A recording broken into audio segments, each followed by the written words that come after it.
სრულიად განსხვავებული ეპოქებისა და ცივილიზაციების 4 სრულიად განსხვავებული მოაზროვნის მიდგომებით მინდა დავიწყო დღევანდელი გადაცემა მარად განვითარებადი ადამიანისა და მარად ცვალებადი სამყაროს ურთიერთმიმართებებსა და ურთიერთგავლენებზე, ასევე ადამიანის დამოკიდებულებაზე ცვლილებების მიმართ. ისტორიის მამად წოდებული ჰეროდოტე 26 საუკუნის წინ წერდა, რომ საკუთარი თავის შეცვლით ჩვენ ადამიანები ვცვლით სამყაროსაც. მე-13 საუკუნეში ჩვენი წელთაღრიცხვით მოღვაწე პოეტი, მისტიკოსი ჯალალედინ რუმი ჭკვიანად თვლიდა საკუთარ თავს, სანამ სამყაროს შეცვლაზე ფიქრობდა.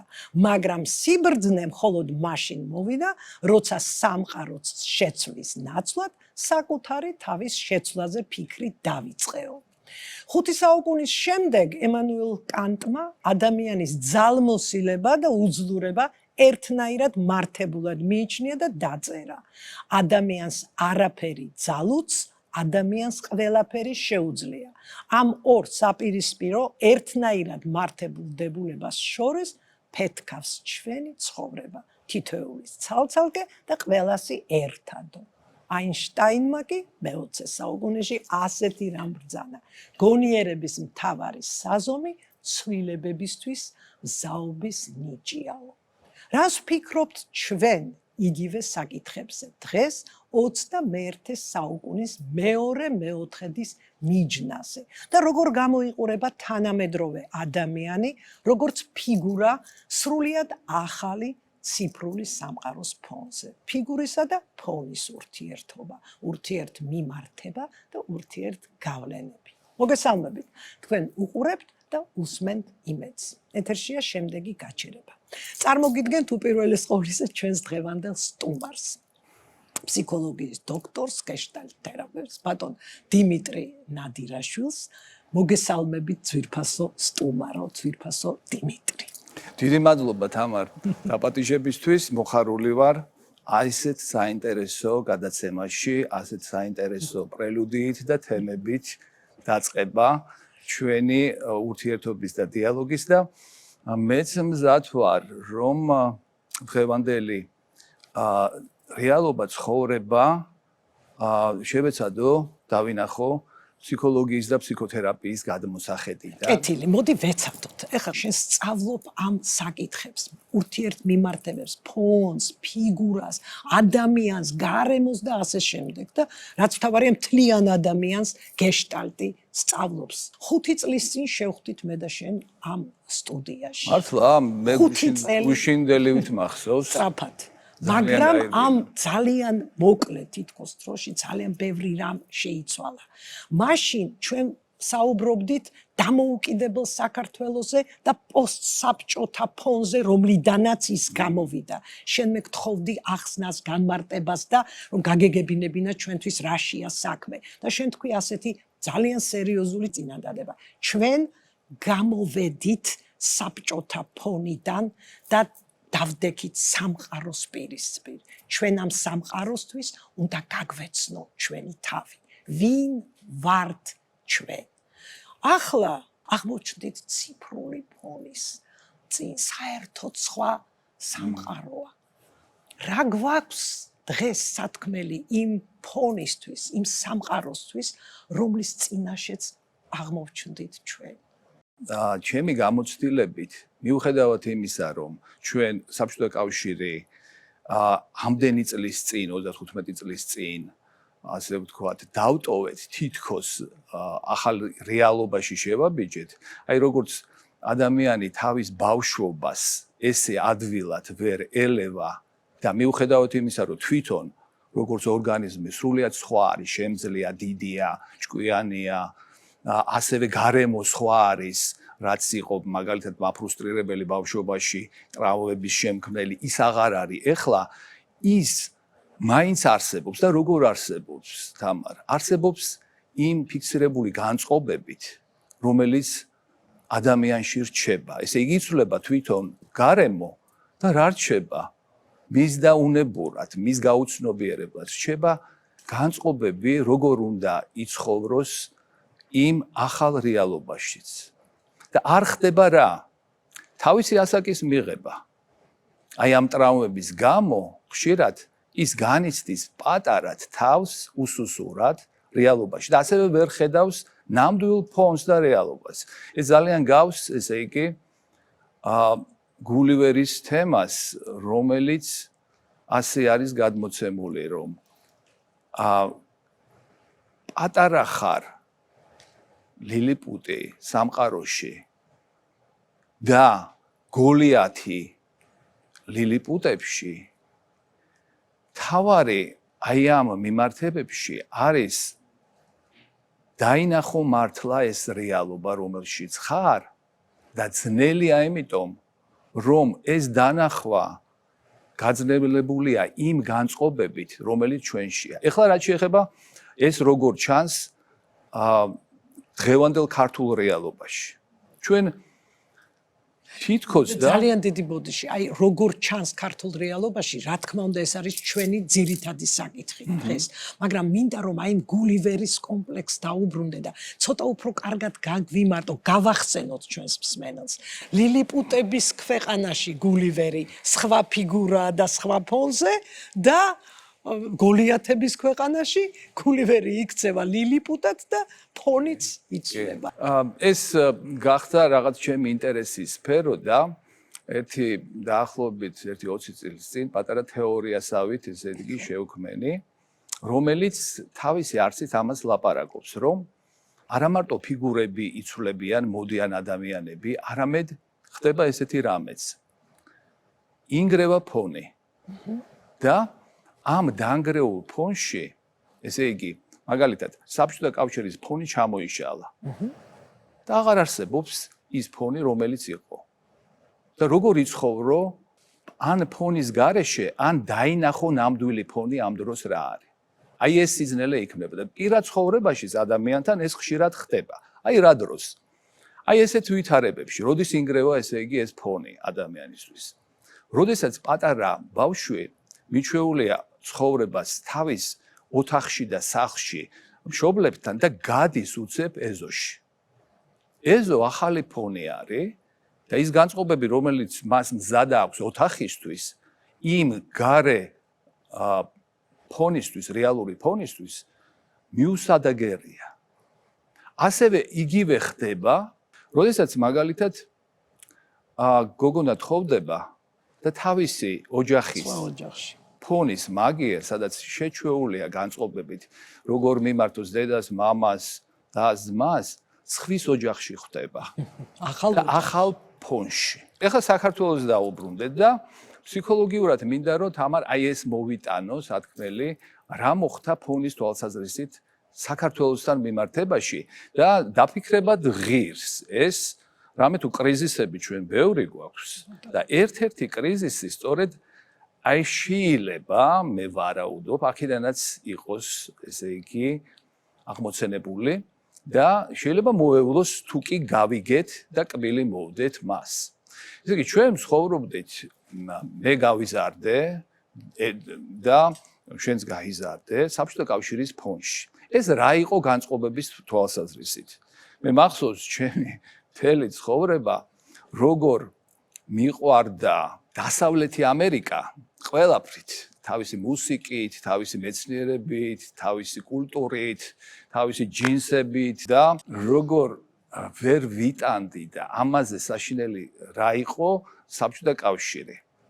მაშინ ესე იგი ეს განიცდებოდა აი პიკად, ესე იგი ჯოჯოხეთის და მე მახსოვს ახლა როგორი ვიყავი, მაგალითად როცა თამაშობდა ჰოკეის კანადა და საბჭოთა კავშირი.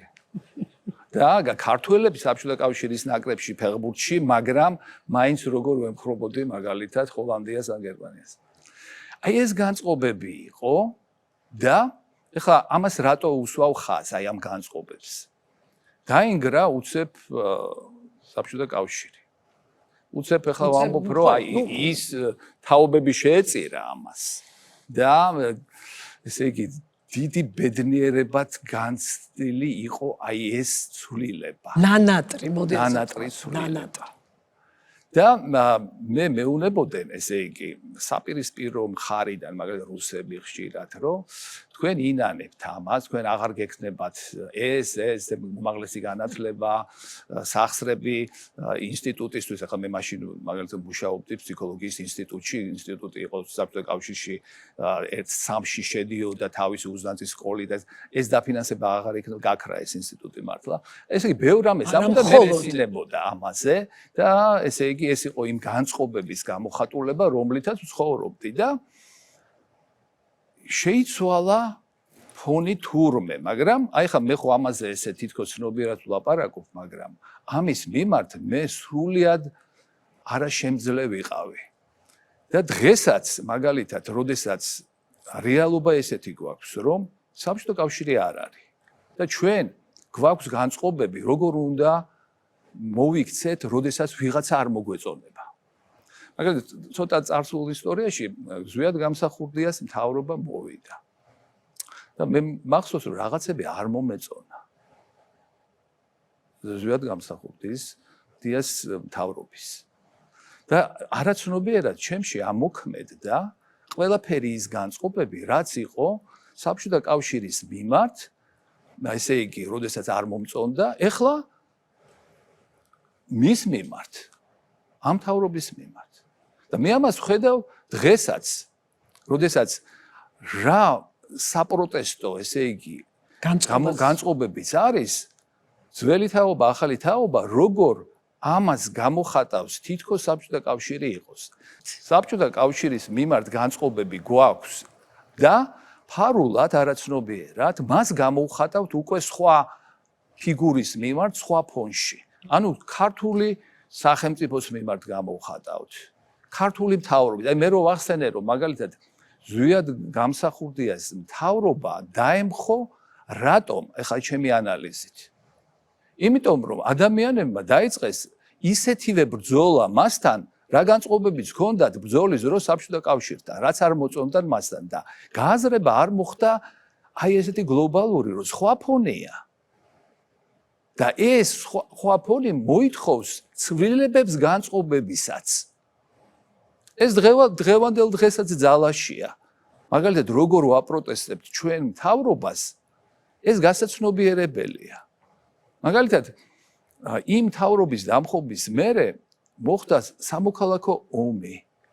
მოხდა ისეთი კატაკლიზმები ჩვენთან, აღარ იყო შუქი, აღარ იყო გათბობა, აღარ იყო არაფერი. სამოქალაქო ომი რაც მოხდა, ჩემი აი ამ ფსიქოლოგიური გადასახედიდან ეს იყო ამ ფონის ვერ დანახვა, სად ვიყავით. აი მაგალითად, არ მოგწონდა ხო ზვიად გამსახურდიას რაღაც გამოვლინებები, რაღაც ესე კრიტერიუმები, ესე იგი არ მოგეწონა. თურმე უნდა მოითმინო. სხვა ფონად დაინახო, შენად დაინახო და დაინახო რომ თუ აქ ზედმეტი მოგივა, როგორიც მოგდიოდა საბჭოთა კავშირის მიმართ და იქ გამართლებული იყო ეს, აქ შეიძლება ტრაგედია გამოიწვიოს თვითონ შენმა, ჩემმა მაგალითად, ასეთმა რეაქციებმა. ასე რომ, ახალი ფონი, აი რას მოითხოვს ფსიქოლოგიურად, დანახვას რეალისტურად, ცნობიერად და მე ეხლა გეშტალტ თერაპიის ქართული ტერმინოლოგიითაც ვიტყვი ცხადგრძნობით, რომელიც ისინი შემოვიტანით გეშტალტ თერაპიაში ესეთი, ესე იგი განცდადი ცოდნა, ესე იგი განიცდიდე პიროვნულად თან იცოდე.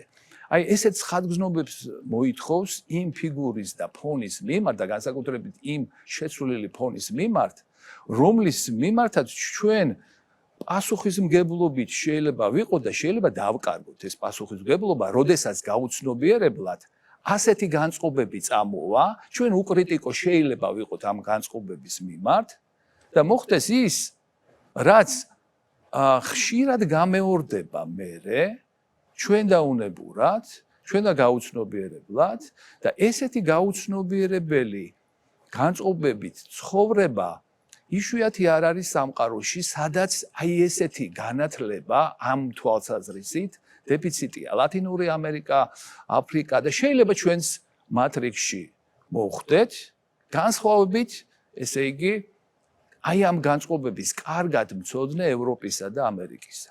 შესაძლებელია თუ არა რომ სწორედ ამ განწყობების არ ცოდნის ფონისა და ფიგურის ურთიერთმიმართების ვერ გაანალიზების ბრალი იყოს ის მულტიკრიზისული გარემო რომელიც ჩვენთან არის და მე ამ შემთხვევაში გულისხმობ უპირველეს ყოვლისა ეგზისტენციალურ კრიზისს ხომ რომელიც დაშლილ ადამიანს არამთლიან მეს ახასიათებს. დავიწყოთ აი ამ კრიზისებით და ვიდრე მივიდოდეთ ეგზისტენციალურ კრიზისამდე, მოდი იდენტობის კრიზისი და დაშლილი ადამიანი და მთლიანობისა და გამთლიანების მნიშვნელობა ამ დროს. ნუ აი თანამედროვე მსოფლიოში ფსიქოთერაპია ამერიკასა და ევროპაში ახლა ძალიან კულტივირებულია გარკვეულ კერებში და განსაკუთრებით ევროპაში, იტალიაში და ახლა კონფერენციაზე ვიყავით, სადაც გამოგვარჩიეს და დაგვაჯილდოვეს იტალიელებმა და ეს ძალიან ღირებულია ჩემთვის.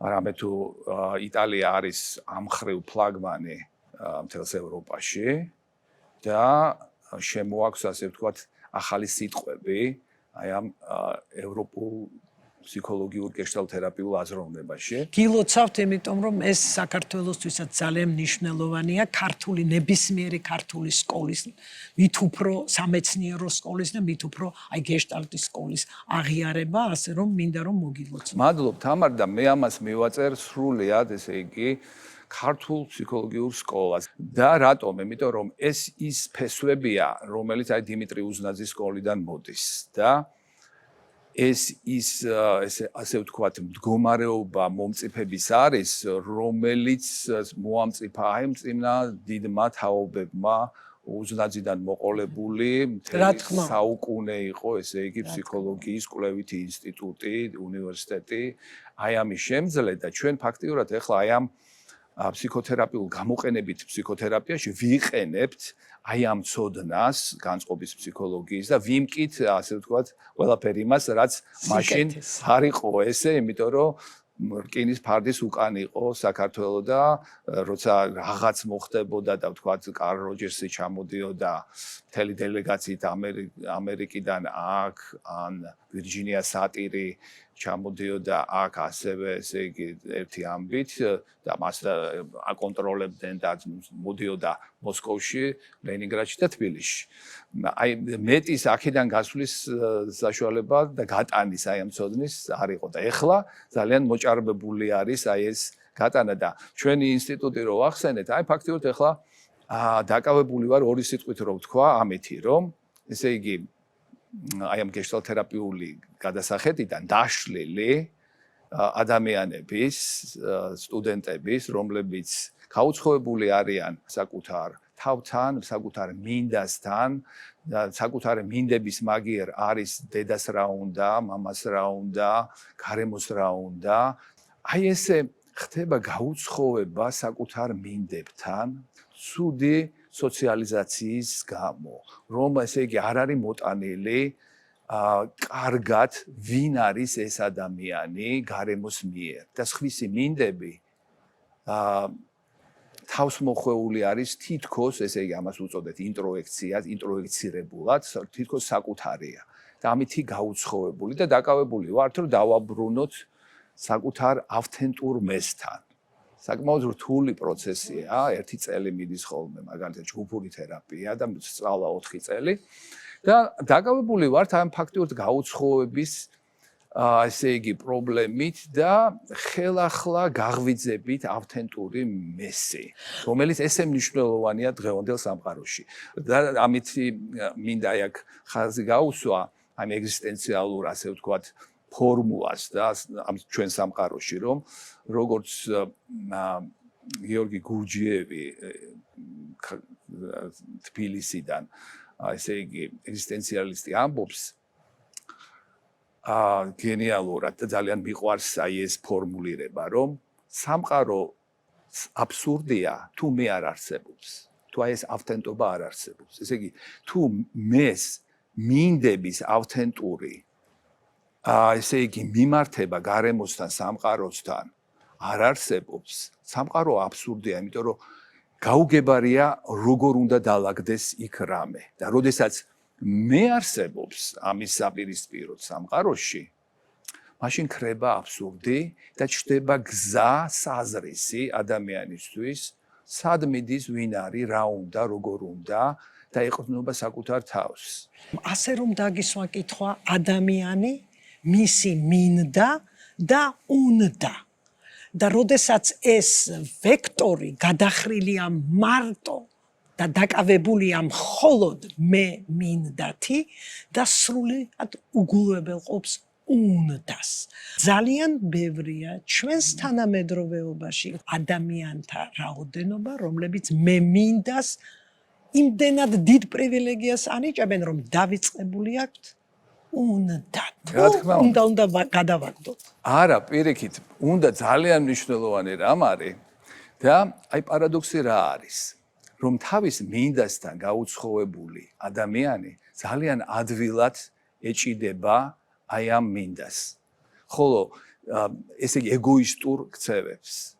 ხოლო ვინც ავთენტურად მინდას ნათლად იგებს, ის ასევე ავთენტურად ნათლად ხედავს სხვასაც და ხვის მინდებსაც.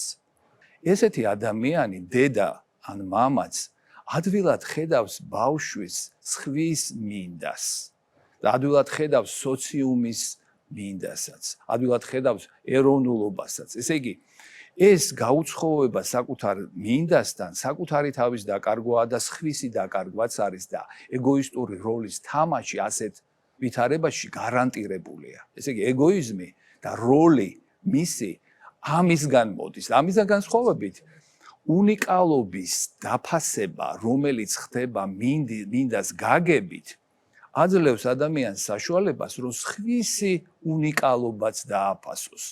ეს მინდა საკუთარ თავში დანახვა მისი და არ გაუცხოება არის ფანჯარა მეორე უნიკალობასთან, ხვის მინდასთან და მხოლოდ ასეთი ურთიერთობა მე შენ ურთიერთობაში არის სრულფასოვანი, როდესაც ორი მე ნათლად ხედავს ურთიერთს, ნათლად ხედავს ხვის უნიკალობას და რელაციაში, ურთიერთობაში არის მასთან, აი მაგალითად როგორ ზრდიან უნიკალურ ავთენტურ ადამიანს და აი მე რო დავფიქრდი ახლა გურამ რჩეულიშვილი, ქართველი მწერალი, აი ესეთი ავთენტური იყო თავის მოთხრობებში, თავის ცხოვრებაში. ესეთი, ესე იგი, სინახდე, ნამდვილობა მას გააჩნდა და ეხლა მაგათ ოჯახთან ძალიან მეგობრობ, ურთიერთობ და დედამისთან რო ვიყავი ხოლმე, უკვირდებოდი როგორც ფსიქოლოგი, რომ აი როგორი ურთიერთობები აქვს, ესე იგი როგორ გაზარდა შვილი. და რა გამოვიტანე, ასე ვთქვათ, აზრი აი ამ ურთიერთობიდან, რომ მე რომ ელაპარაკებოდა რა, სულ მეკითხებოდა, რომ დიტო, რა მოგწონს? კი არ მეუნებოდა რა უნდა მოგწონდეს, როგორ უნდა იქცეოდი, არამედ სულ მეკითხებოდა, მე რას განვიცდი? მე რა მინდა? მე როგორ მინდა? მე როგორ გამოვხატავ? და ეს ამაში გავარჯიშება ადამიანის, შვილის იქნება თუ ესე იგი პარტნიორის არის გავარჯიშება, რომ არ გაუცხოვდეს საკუთარ მინდებთან. ეს რაც შეეხება, ესე იგი, პიროვნულ ასპექტით და აი რაც შეეხება, აი მაგალითად რაც გამიკვირდა ეროვნულ ასპექტში, შვედებისგან კონფლიქტოლოგიაში ესეთი უცნაური რამე გავიგე, როცა კონფლიქტი არის მაგალითად, ეუბნება, მე მირჩევნია შენთან კონფლიქტი არ მქონდეს და კარგი ურთიერთობა მქონდეს, ვიდრე ჩვენ შორის იყოს ეს რაღაც კონფლიქტის საგანი, მატერიალური თუ რაღაც, უთმობს, გასცემს, ესე იგი და ჩუქნის. როგორი რთულია აი ამ კონფლიქტიდან გამოსვლა და დათმობა რამის, რომლის გარეშეც კონფლიქტოლოგიაში არ გვარდება პრობლემები, რომლის გარეშეც არ გვარდება და არ ისმება წერტილი მტრობას.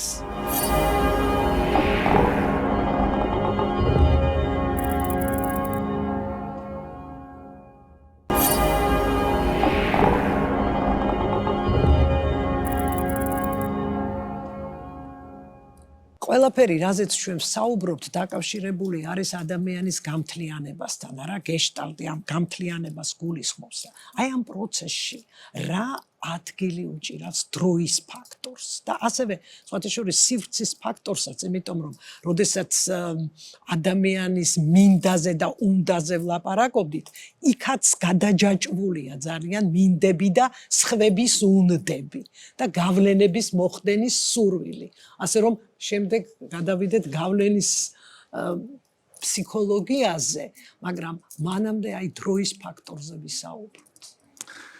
საოცარი ფენომენი არის საერთოდ ახლა დრო ფსიქოლოგიაში და განსაკუთრებით გეშტალტ თერაპიაში, რომელმაც დაარღვია აი ეს ტრადიციული გაგება დროის, რომელიც იყო ფიზიკაშიც და ფსიქოლოგიაში და ფსიქოანალიზში, რამე თუ მანამდე ფროიდის ფსიქოანალიზი იყო ესეთი დომინანტური თეორია და მოგეხსენებათ, რომ მთელი ფსიქოანალიზი ეს არის ბავშვობის პერიოდში დაბრუნება და მოგზაურობა წარსულში. და რაც იყო რევოლუციური გეშტალტ თერაპიაში, ეს გახდა და შემდგომში სხვათა შორის ახლა მე მქონდა ბედნიერება, რომ ფსიქოანალიტიკოსებთან ერთად გეშტალტ თერაპევტების, ესე იგი, ფორუმზე და კონფერენციაზე ყოფილიყავი, სადაც მათაც ბევრი რამე შეცვალეს გეშტალტ თერაპიიდან გამომდინარე და მათ შორის ეხლა აი დროზე მინდა ვთქვა, რომ ტრადიციულად ესე იგი არის წარსული, მომავალი და აწმყო. და მიუხედავად იმისა, რომ წარსული და მომავალი მაინც მნიშვნელოვანი თემებია გეშტალტ თერაპიაში. აი ესეთი მნიშვნელოვანი ინსაიტი მოვიდა ამ მიმართულებაში, რომ ის პრობლემები, რომელიც წარსულში არსებობს, ჩვენს აწმყო რეალობაში იწყებენ ამოტივტივებას. ესე იგი, ადამიანს რაც პრობლემა აქვს, ესე კი არ არის, რომ აუცილებლად წარსულში უნდა წახვიდე და ეძებო. არამედ ის ჩნდება ჩვენს აწმყოში. ესე იგი, არ იკარგება. ეს პრობლემა ამოტივტივდება აწმყო სიტუაციაში და როგორც ხელის შემშლელი მოუგვარებელი, დაუმთავრებელი გეშტალტი, რომელიც მოითხოვს ყვირის თავის თავზე, როგორც დაუსრულებელზე და გადაუწყვეტზე. ამიტომ გეშტალტ თერაპიაში გახდა მნიშვნელოვანი აწმყოზე კონცენტრირება, აწმყოს ნათლად ფოკუსში მოქცევა. რამე თუ აი ეს დევს აქ, რომ ესე იგი, თუ რაიმე ხელის შემშლელი გაქვს შენ წარსულში, რომელიც პიროვნულად შენ, ესე იგი, რაღაც, ესე იგი, გიტრიალებს და არ გასვენებს, არ გაძინებს, ანევროტულია და მუდმივად თავში გიტრიალებს, ეს სწორედ აწმყოში ამოტივტივების ფენომენით ხდება. ამიტომ როგორ ხარ აწმყოში და აწმყოში ყოფნის ხელოვნებად იქცა გეშტალტ თერაპია. ანუ გავარჯიშებად, როგორ შეიძლება იყო აწმყოში. აი მთავარი სავარჯიშო რა არის? ყველაზე მნიშვნელოვანი სავარჯიშო, რომ მე აწმყოში შევდგე. თუ კი აწმყოში შენ გაქვს საყრდენი და ამ საყდრის ერთის მხრივ ძიება, რას შეიძლება დაეყნო ამ საყრდენის სახით. და აი ეს საყრდენს და საზრის სამ შემთხვევაში ერთ მნიშვნელობას საყრდენი აჩენს საზრს. ანუ ავთენტური მე, რომელზედაც მე ვილაპარაკე, რომელიც ნამდვილი მე არის და არა როლის თამაში ცხოვრებაში. ესე იგი, ეს ავთენტური მე როლის თამაშისგან განსხვავებით აწმყოში ერთი რომ საყრდენია. მეორე ეს ენერგია გამოყენებადი აწმყოში და ეს არის ასევე საზრისის გამჩენი, რომელიც ამ ავთენტურ მეს უჩნდება თვალს უსწორებს რა ნამდვილ მის რეალობას. ესე იგი, რამდენი რამ ჩნდება, ესე იგი, ნამდვილი აი ამ აწმყოში გამოსაყენებელი იმისათვის, რომ ადამიანი შემძლე იყოს, გაუმკლავდეს იმ ყველაფერს, რაც მის გარშემო პრობლემას წარმოადგენს. ესე იგი, საკუთარი მე, ავთენტობა, რომელიც შეიძლება დასაყრდენი გახდეს ამ თვალსაზრისით, ის ენერგია, რომელიც ნამდვილად არსებობს აი ამ ავთენტურ მესთან და კვებავს აი ამ სხეულს, რომელიც აქ არის და არა რაღაც როლს, რომელიც ვიღაცის მსგავსია, იმას ბაძავს და ისეთი ვერ იქნება ვერასოდეს და ვერც ის ასე ვთქვათ ნევრული უჯრედები არ იქნება რომ კვებავდეს მას საკუთარი ავთენტური მესგან განსხვავებით, ასე რომ აი ეს მე ნაპოვნი ფაქტიურად იმდენად დიდი რამეა, რომ მას შეუძლია უკვე და განცდაშიც აქვს დაინახოს საზრისით მომავალი, იყოს ენერგიით და ხალისით და ესე იგი ნიშნულოვანი ესე იგი სურვილებით ცხოვრებაში, რაც ძალიან მნიშვნელოვანია ადამიანისთვის და განახორციელოს ეს განიცადოს აქ და ამჟამად სიხარულით ბედნიერებით ის პროცესები, რომელშიაც იმყოფება. ეს ცოტა არ არის. ეს ცოტა არ არის, როცა ამის უკან არის ფაქტიურად გაუცხოებული ნევროტული ადამიანი, რომელიც არც სხეულს ფლობს, არც ენერგიას, არც საყრდენი აქვს, ვიღაცას ბაძავს, არც მიზანი აქვს, იმიტომ რომ რაღაც იმეორებს ხვის მიზანს სიტყვებით და ვერც ხვდება რა არის. ესე იგი, ეს ძალიან დიდი განძია სამყაროში, რომელიც ჩასაჭიდებელია. აი ახლა შევეხოთ გვერდით მდგომ უნდას, ესე იგი ადამიანებს, რომლებსაც თითქოს ნაპოვნი აქვთ თავისი ავთენტური მე და უნდათ რომ გარდაქმნან სხვა. ანუ თავისი სივრციდან შეაღწიონ სხვების სივრცეში, манипуляტორებს გულისხმობ ამ შემთხვევაში, ტოქსიკურ ადამიანებს, რომლებსაც ჭირდებათ შლეიფი, ჭირდებათ გარემო, ჭირდებათ საკუთარი მიზნების განხორციელება, ამისთვის ცხადია ჭირდებათ ადამიანები და მიდის ბრძოლა, დამორჩილება იარაღის გარეშე, სიტყვებით, ქმედებებით, გავლენებით. თამარ, ეხლა რომ ველაპარაკები, მე ასე იგი გამინათდა რაზე ველაპარაკები. ფაქტობრივად ჩვენი ყოფიერება დღევანდელ დღეს, პოლიტიკური, სოციალური, რომელშიაც ცხოვრობს, რომელიც არის ესეთი манипуляციის სფერო და რომელშიაც ადამიანები იმის საპირისპიროდ, რაც 2 წუთის წინ მე ვამბობდი ასეთი ავთენტურის მაგიერ, ესეთი გაუცხოებული ადამიანები არიან დაკარგული usazrisot და გამოყენებული არიან ძალიან ხშირად, ესე იგი, როგორც ჩვეულებრივ ადამიანის ისტორიის მანძილზე რამდენიც გინდა, ესე იგი, ამას ნახავ, გამოყენებული არიან როგორც საზარბაზნე ხორცი. ეს ჩვეულებრივი რამ არის, დღეს არ დაწყებულა და დღეს არ დამთავრდება და манипуляცია ადამიანებით და ამასთან დაკავშირებით მინდა აი სწორედ ეხლა ხაზი გაუსვა აი იმას, რაც ჩემი აზრით აი როგორც თავში ვთქვი, რომ იქ მივაწერდი მნიშვნელობას, აი ამ თემასაც ჩვენი დაბნეულობის და ჩიხიდან ვერ გამოსulis მთავარ მიზეზად მივიჩნევ.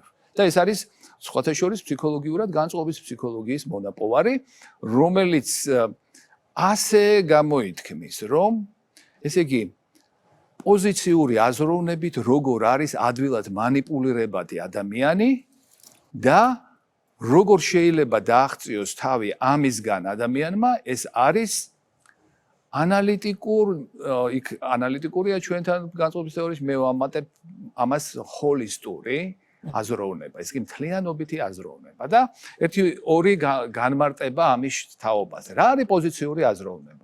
არის აღებული ერთი პოზიცია და ამ პოზიციას უწოდებენ სწორს, მართალს, ერთადერთს და ესე იგი ფილოსოფიაში არის რომ კონტინიუმია ორი მხარის, ერთი მხარე და საპირისპირო მხარე და მათი შეხებით შეიძლება სინთეზი მოხდეს საკუთარი რაღაცის დანახვის ამ ორ ასე ვთქვათ, პოზიციიდან გამომდინარე. და პოზიციური აზროვნებით ერთი პოზიცია არის მხოლოდ ადამიანებიც, ესე იგი, როდესაც პოზიციური აზროვნება არის, რომლებსაც დანახული აქვს, რომ ეს არის ერთადერთი პოზიცია, ეს არის კარგი, რასაც უნდა დაუძახო, ეს არის, ესე იგი, როლი, რომელშიაც უნდა შევიდეს. გაუცხოვებული არის მეორე მხარესთან. რა არის ჰოლისტური აზროვნება? რა არის, ესე იგი, რაციონალური აზროვნება, რომ თურმე პოზიცია კი არ არის მთავარი. მთავარი ადამიანია. ადამიანია, რომელიც უყურებს ამ პოზიციას და აკრიტიკებს და ხედავს დადებითს მასში რაღაცას და ამბობს თავისთვის, ადამიანისთვის და მეორე პოზიციასაც კი არ იცავს მას სისხლის უკანასკნელ წვეთამდე, არამედ ხედავს და მასში ხედავს კარგსაც და ცუდსაც. ესე იგი, ასეთი ორივე პოზიციის დამნახავი ადამიანი უკვე პოზიციური კი არაა სამყაროში, რომელშიც გონია და როგორც ჩვენს დღევანდელ რეალობაში გონიათ, რომ პოზიცია არის მართალი და კარგი. არამედ ადამიანი, რომელსაც შეუძლია კრიტიკული იყოს პოზიციების მიმართ და გამოიტანოს თავისი უნიკალური შეხედულება სამყაროში მოვლენის ფენომენის მიმართ. და ასეთი ადამიანები ქმნიან, ასე ვთქვათ, საზოგადოებას, რომელიც არის ავთენტური, რომელიც არის მრავალგვარი, იმიტომ რომ სხვადასხვანაირი ხედვა არის აი ამ ორი პოზიციის გათავისების მერე შესაძლებელი და შესაძლებელი არის მოლაპარაკება ადამიანებს შორის, ვინ როგორ ხედავს.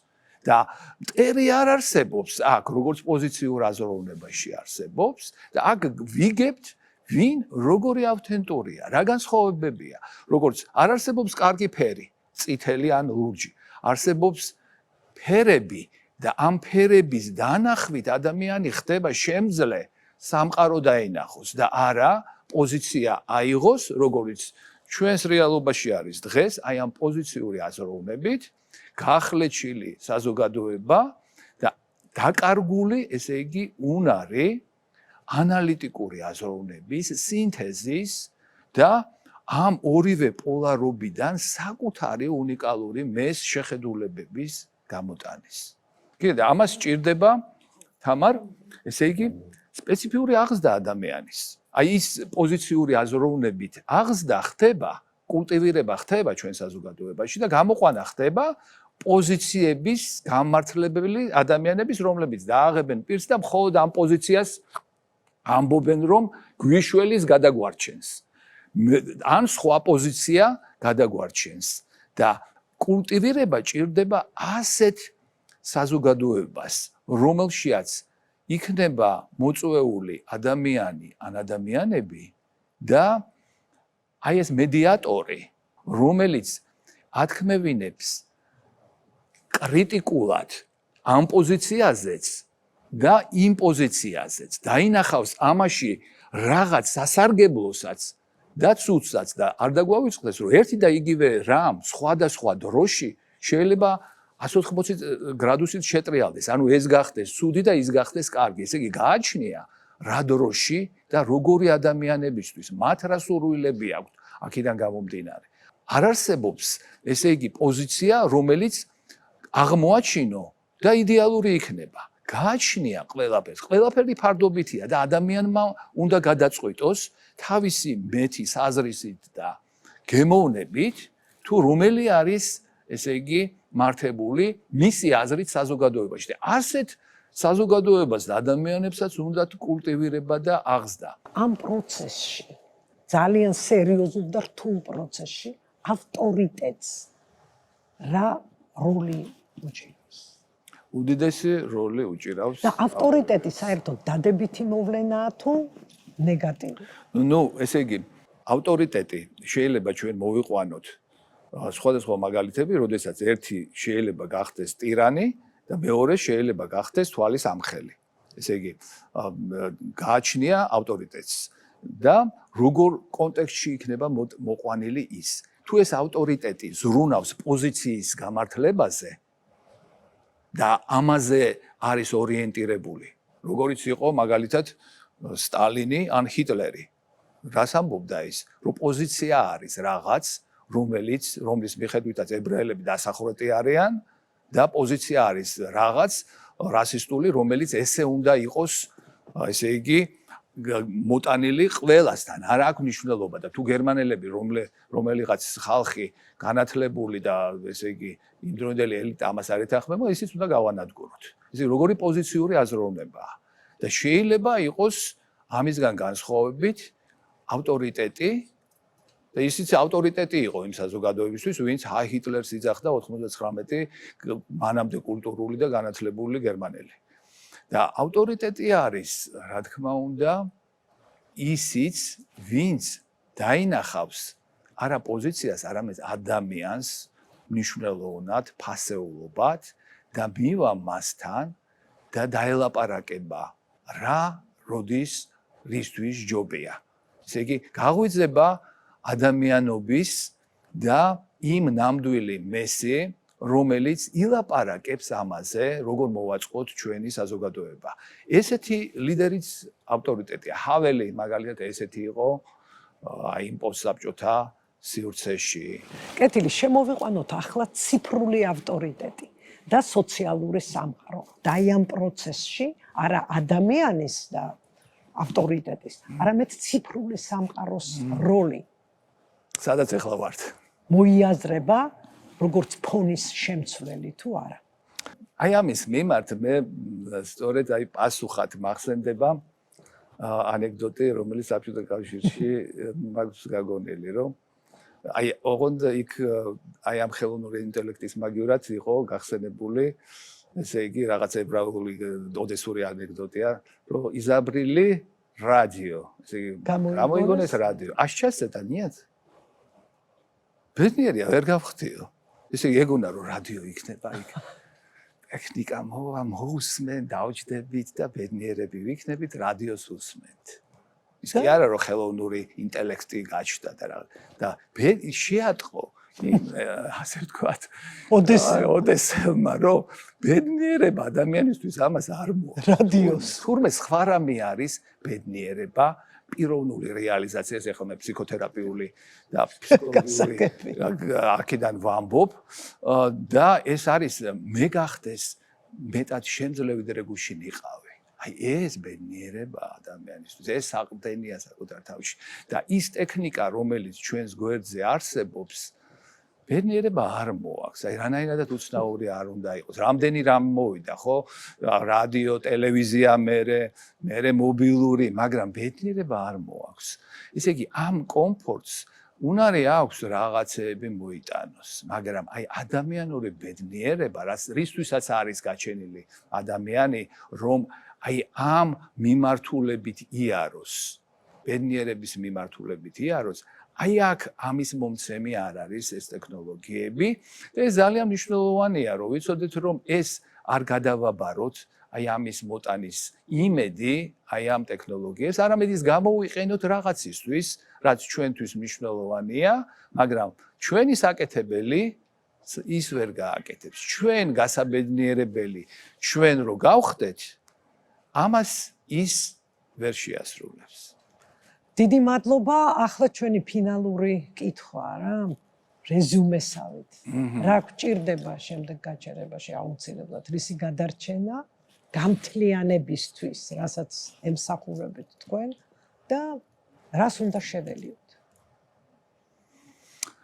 ჩასაჭიდებელი ჩემი გადმოსახედიდან მაინც თამარ არის აი რანაირად უცნაურიც არ უნდა იყოს ის უნიკალური ადამიანი, როგორადაც ის გაჩნდა, რადგან აი ჩემი დაკვირვებით ეს გაჩენილი ადამიანი იმდენად მნიშვნელოვანია თავისი განუმეორებლობით და ავთენტობით, რომ მთელი ზრუნვა, გარემოსი, დედა, მამა, ოჯახი, სკოლა, განათლების სისტემა, ქვეყანა, მისი მთავრობა მნიშვნელოვანია, რომ აი ამ ავთენტურ მეზე იყოს ორიენტირებული და მის კულტივირებაზე და როგორი მნიშვნელოვანია დანახული იყოს ფასეული აი ეს, რასაც ჩვენ უძახით ნამდვილ, ნაღდ, ავთენტურ პიროვნულობას, რომელიც ვარდის კოკორევით შიგნით არის და თუ კი იქნება გარემო პირობები, ის მშვენიერ ვარდად სურნელოვანად გაიშლება. აი ეს მეტაფორა როჯერსის ძალიან მომწონს აი ამ ავთენტური მეს მიმართ, რაც ჩემი აზრით ჩვენი დეფიციტია და მეორეს მხრივ ძალის ხმევის საჭიროება დღევანდელ დღეს. დიდი მადლობა თქვენ. მადლობა თამა. დიდი მადლობა გადავუხადოთ ჩვენს მსმენელს და მაყურებელს და გემშვიდობებით მომავალ შეხვედრამდე. მადლობა.